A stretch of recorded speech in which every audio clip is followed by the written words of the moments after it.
And now the final film that we are talking about this week is the classic movie Muriel's Wedding, starring Toni Collette. It's currently celebrating its 30th anniversary re-release, and do you know what? It's a scandal to say it, but I hadn't seen it before. So, Muriel's Wedding, Jake, tell me, what did you make of this? Did you feel like you'd been missing out on something for the last 30 years? Even though I'm only 26 as of time of recording, yes, I feel I did. I thought this film was brilliant. And it had a sort of low-budget 90s charm to it that similar films had. It felt very Four Weddings and a Funeral. It felt very, and maybe this is just geographical, but it felt quite Priscilla, Queen of the Desert, in its level of comedy and its level of heart as well, because as both films deal with very serious real-world events and emotional effects, dealing with grief, dealing with identity, and yet both have great humor.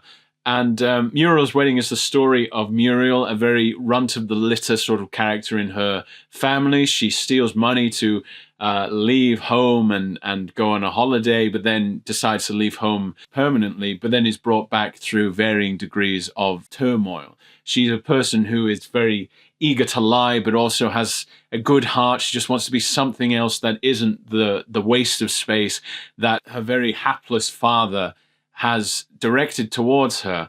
Toni Collette plays Muriel, who is completely confused. I think that's the best way to put it. She desires to be wed. That is the gold standard of existence. It opens on a wedding of her best friends who are just terribly cruel to her. And she just gets abused throughout the movie until she decides, I actually want to move on. And then, she becomes friends with Rachel Griffith's character, and it's a really great friendship. This film is just effortlessly charming in a quite interesting way because it is quite bleak. There's a lot of bleakness throughout. The attitude towards Muriel is completely negative until Rachel Griffith shows up.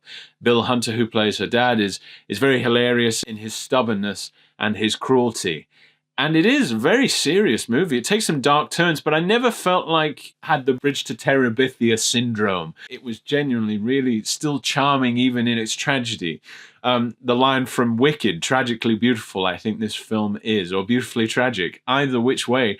I just thought I connected with it so much. Muriel lies all the time. She should be a really off-putting character, but, you can just see yourself in it. Toni Collette plays it so damn well. And you must agree, Reuben. I think she's one of the best actors. We were just waxing lyrical about before we put the cameras to play.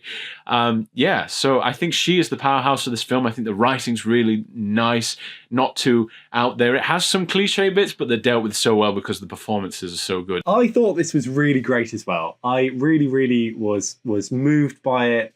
It wasn't as sort of straightforwardly comedic as I was expecting it to be, but for all the right reasons. It does touch on really serious issues. At times it's really bleak, but it wears all of that stuff in a way that is quite light. It never is depressing, and you always feel very emotionally invested in the story and the characters.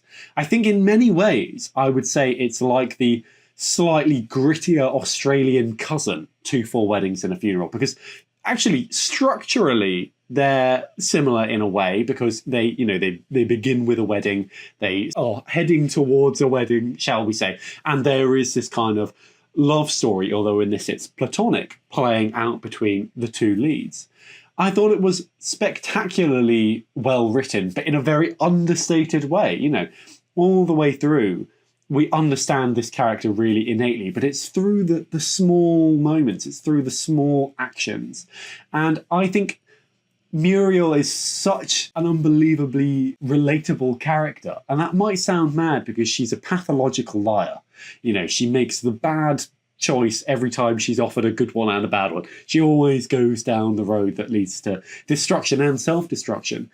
But who hasn't felt like they don't exist? Who hasn't felt a yearning to change their situation and rebuild an identity?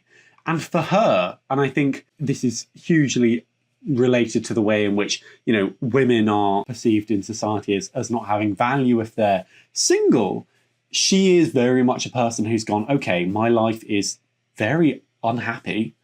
what will solve it? Oh, it's the thing that I've been told in every piece of media since I was a child fixes all problems: marriage. And she's so desperate to be loved, and she's getting none of that from the people around her.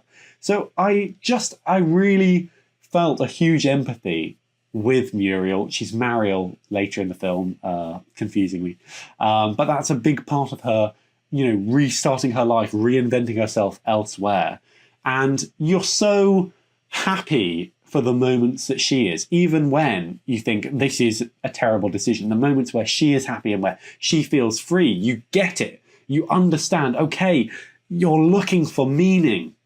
You're looking for human connection because you've been dealt this card where your family is dysfunctional, your father doesn't love you. There is this incredibly sad relationship that she has with her mum, which is just gutting. And it all plays out, actually, in a very funny film. I mean, we're talking about the serious scenes. It's so funny, and it is soundtracked brilliantly, brilliantly, brilliantly by the music of ABBA. And she has this wonderful line where she says, "My life is as good as Dancing Queen." And I think that's a brilliant line, because don't we all want our lives to be as good as an ABBA song sounds?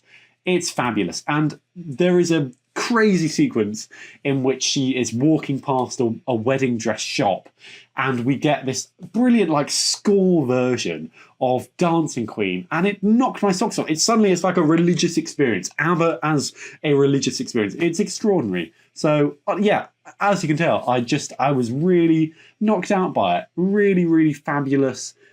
Family friendly in a way, this is good for teenagers and up. And a really good way, I think, of talking about a lot of really weighty themes in a way that feels so light and so accessible, and just great performances across the board. Oh, absolutely. I completely agree. And I think this film also connects to another great 90s low-budget film dealing with representation of women in Muriel's wedding, but the full Monty dealing with masculinity as well. The two deal with it so interesting. There's such a nice connection. Full Monty is one of my absolutely favorite films to deal with this kind of thing. And Muriel's Wedding does have this progressive vibe to it, that it's trying to subvert and transcend societal norms for women. But you could also read, you said that the relationship of the main two characters is platonic, but you could read a bit more through a sapphic lens. You could look at it through queer connotations, that it is in the 90s, a representation of the most functional relationship Muriel has is with her best friend. And I think as a connective tissue for people going back and looking for something, it does lean towards that's the only time they're stable. The real climax and the real emotional weight is to do with their relationship rather than any relationship with the men. Men in this film are presented as quite clueless and quite stupid and quite aimless, quite accurately as well with all the characters they are presenting, whereas Muriel really grounds herself in her relationship with her female best friend. And I think that's a really interesting thing, because you can read all this stuff into it. And it does develop. If you look at it through that lens, you can really connect to it from, a queer culture, a queer point of view, queer narrative. It might not have been written like that, but it has that connotation. I think even in Full Monty, it deals with that side of things more directly. Textually, there is a queer relationship that shows up quite subtly in the Full Monty, but is dealt with quite progressively for the time for Northern English men, whereas this is sort of rural Australian women dealing with how to live a better life, but a better life together. So I just think that's really interesting. And, I looked through it through both lenses, trying to see what the connotations of the story would take if I was looking at it through different points of view. And it just made the film better. It enriched it either way. If you look at it through how it's meant, just as best friends trying to find themselves as independents, but also through a slightly more LGBTQ plus lens, I think it's both great films that can exist within the same world. And I loved it. I genuinely think there's a reason it's one of Ridley Scott's favorite films. I just thought it inspired me to want to write more. Because, as Reuben said, the writing is so neat and so tidy and very understated. And I thought, brilliant, absolutely brilliant. Right, this was crikey. It was absolutely amazing, mate. Yeah, I mean, I couldn't agree more. I think that there definitely is.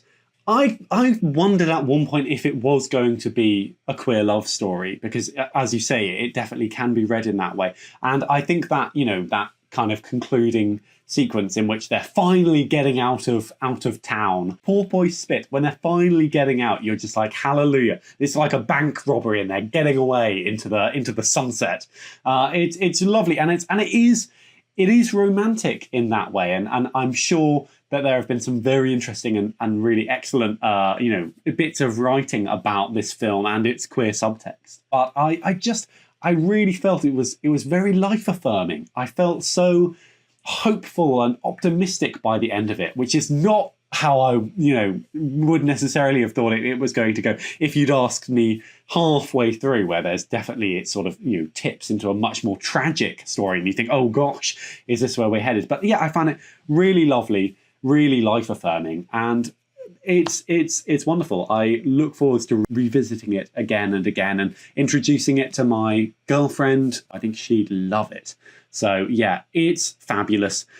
Knowing me and knowing Reuben, we definitely recommend this film because of the ABBA song, Knowing Me, Knowing You.